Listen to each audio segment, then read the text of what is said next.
Salam kasih, hai saudara yang diberkati Tuhan Yesus. Mulai tanggal 15 sampai 21 Oktober 2023, warga gereja Masehi Injili di Minahasa akan membaca dan merenungkan firman Tuhan dari kitab Rut pasal 1 ayat 1 sampai ayat 22. Sebelum kita membaca dan belajar bersama, mari berdoa. Sang Sabda Ilahi, Sang Firman yang menjadi manusia, berikanlah kami roh-Mu agar mata iman kami terbuka dan hati kami beria-ria untuk menyambut firman-Mu yang kudus dan mulia. Demi Kristus Tuhan. Amin. Rut pasal 1 ayat 1 sampai ayat 22 dengan judul perikop Rut dan Naomi. Pada zaman para hakim memerintah, ada kelaparan di tanah Israel. Lalu pergilah seorang dari Betlehem Yehuda beserta istrinya dan kedua anaknya laki-laki ke daerah Moab untuk menetap di sana sebagai orang asing. Nama orang itu ialah Elimelek, nama istrinya Naomi, dan nama kedua anaknya Mahlon dan Kilion. Semuanya orang-orang Efrata dari Betlehem Yehuda. Dan setelah sampai ke daerah Moab, diamlah mereka di sana. Kemudian matilah Elimelek suami Naomi, sehingga perempuan itu tertinggal dengan kedua anaknya. Keduanya mengambil perempuan Moab. Yang pertama bernama Orpa, yang kedua bernama Rut. Dan mereka diam di situ kira-kira 10 tahun lamanya. Lalu matilah juga keduanya, yakni Mahlon dan Kilion, sehingga perempuan itu kehilangan kedua anaknya dan suaminya. Kemudian berkemaslah ia dengan kedua menantunya, dan ia pulang dari daerah Moab. Sebab di daerah Moab ia mendengar bahwa Tuhan telah memperhatikan umatnya dan memberikan makanan kepada mereka. Maka berangkatlah ia dari tempat tinggalnya itu bersama-sama dengan kedua menantunya. Ketika mereka sedang di jalan untuk pulang ke tanah Yehuda, berkatalah Naomi kepada kedua menantunya itu, "Pergilah, pulanglah masing-masing ke rumah ibunya. Tuhan kiranya menunjukkan kasih-Nya kepadamu seperti yang kamu tunjukkan kepada orang-orang yang telah mati itu dan kepadaku. Kiranya atas karunia Tuhan kamu mendapat tempat perlindungan masing-masing di rumah suaminya." Lalu diciumnyalah mereka, tetapi mereka menangis dengan suara keras dan berkata kepadanya, "Tidak, kami ikut dengan engkau pulang kepada bangsamu."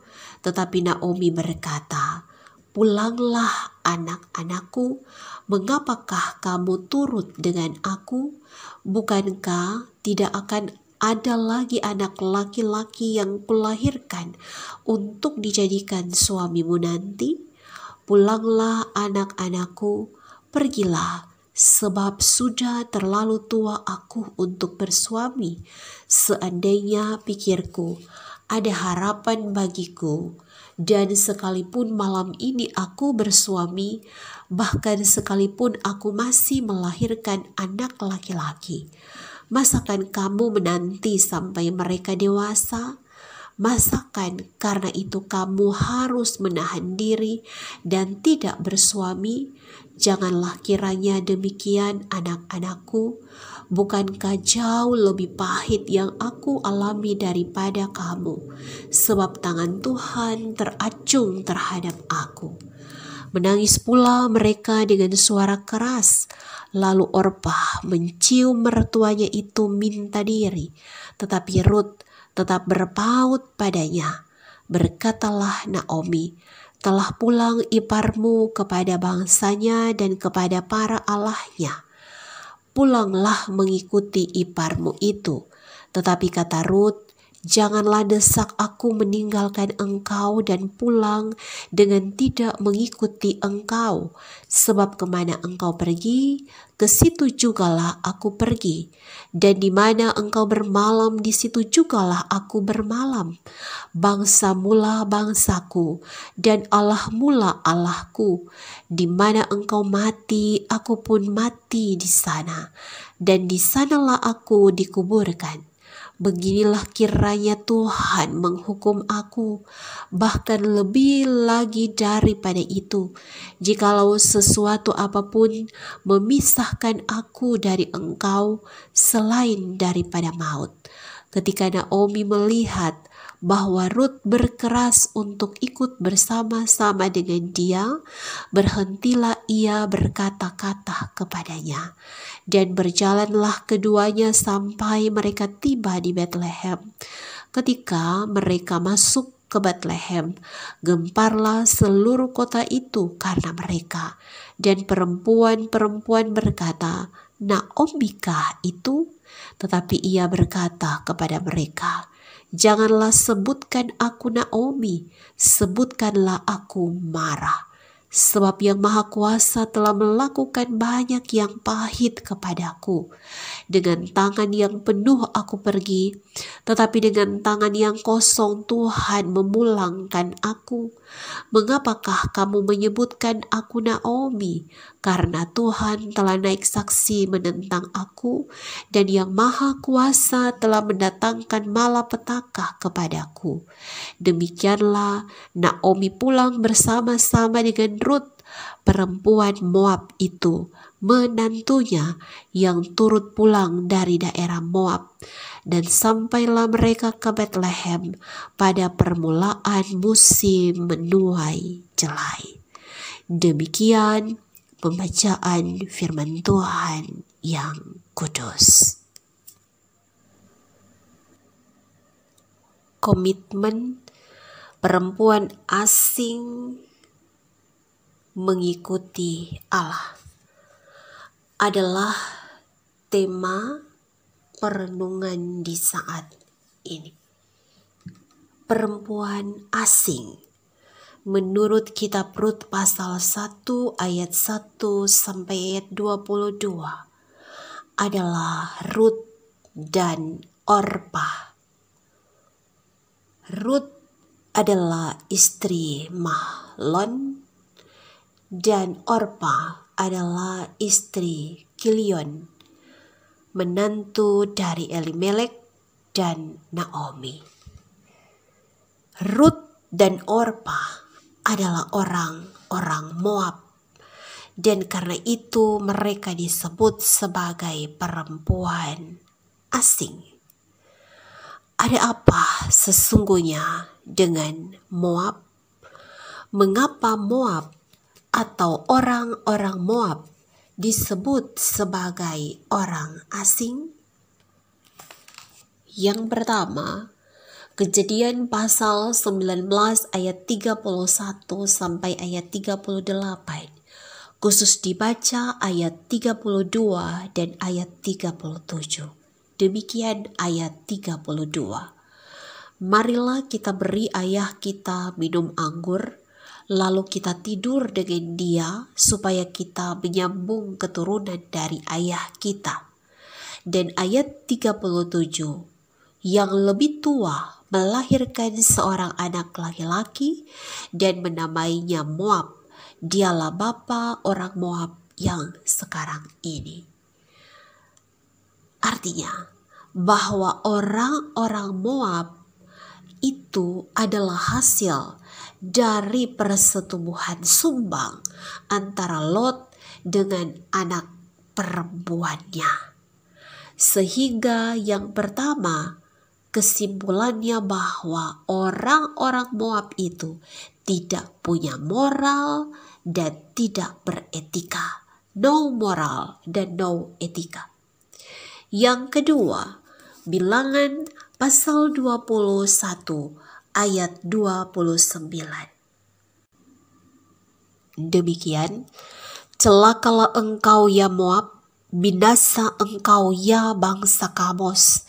Ia membuat anak-anaknya lelaki menjadi orang-orang pelarian dan anak-anaknya perempuan menjadi tawanan kepada Sihon, raja orang Amori. Yang kedua, bahwa orang-orang Moab adalah orang-orang yang terkutuk. Menurut Kitab Bilangan pasal 21 ayat 29, oleh karena mereka menyembah dewa Kamos. Yang ketiga, Ulangan pasal 23 ayat 3. Seorang Amon atau seorang Moab janganlah masuk jemaah Tuhan, bahkan keturunannya yang ke-10 pun tidak boleh masuk jemaah Tuhan sampai selama-lamanya. Saudara, menurut kitab Ulangan pasal 23 ayat 3 bahwa orang-orang Moab adalah orang-orang yang ditolak, bahkan sampai keturunan yang ke-10, bahkan ayat 3 mencatat selama-lamanya. Dan Rut adalah orang Moab, dan karena itu ia disebut sebagai perempuan asing yang tidak punya moral, tidak punya etika. Ia terkutuk dan ia pun ditolak. Sadarkah kita, saudara, bahwa perempuan asing yang no moral, no etika, yang ditolak, yang dikutuk, bisa jadi ada di antara jemaat Tuhan saat ini. Bisa jadi perempuan asing itu adalah kita, yakni saya dan saudara-saudara. Saudara, anak-anak sekarang, zaman now, dengan sangat mudah mereka mengatakan kalimat-kalimat yang kasar dan kotor kepada orang tuanya.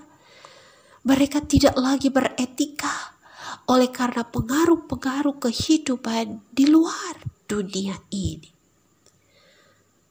Ada berapa banyak rumah tangga Kristen, suami atau istri yang adalah pelaku atau korban kekerasan dalam rumah tangga.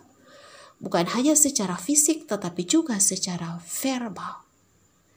Ada berapa banyak anak-anak yang diabaikan, yang tidak dipedulikan, bahkan ditelantarkan oleh orang-orang tuanya.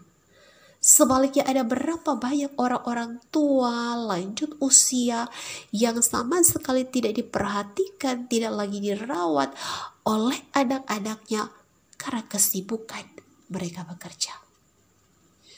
Dan ada berapa banyak jemaat Tuhan yang merasa termarginalkan, terpinggirkan, disisihkan oleh karena pergumulan, penderitaan, sakit, penyakit, bahkan kelaparan dan kepahitan. Seperti yang dirasakan oleh Naomi di ayat 20 dan ayat 21. Ketika Naomi berkata, jangan panggil aku Naomi, panggil aku Mara, yang artinya pahit atau getir. Sebab Tuhan telah mengecukkan tangannya menghukum aku. Saudara, Naomi bukan hanya merasakan kelaparan tetapi juga kepahitan atas meninggalnya suami dan kedua anaknya. Hari ini kita mau belajar bersama bahwa kutuk, ikatan sumpah, perilaku buruk atau tidak ada etika, sakit, penyakit, itu semua bisa dipatahkan. Itu semua bisa dipatahkan dengan komitmen mengikuti Allah. Seperti yang dilakukan oleh Ruth, tetapi juga Naomi. Ada 4 hal yang akan kita pahami tentang komitmen mengikuti Allah. Yang pertama di ayat 7. Bahasa Ibrani yasa, yang berarti berangkat, itu bentuknya tunggal. Di ayat 7 dicatat bahwa Naomi berangkat dengan kedua menantunya, Orpa dan Rut.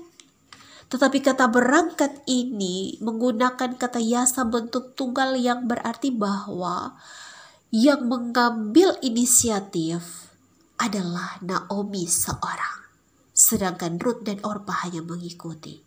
Sehingga kata berangkat itu dimengerti dengan berani mengambil sikap positif.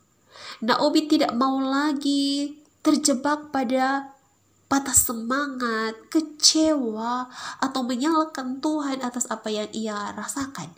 Tetapi ia berani mengambil sikap positif dengan berangkat kembali ke Bethlehem.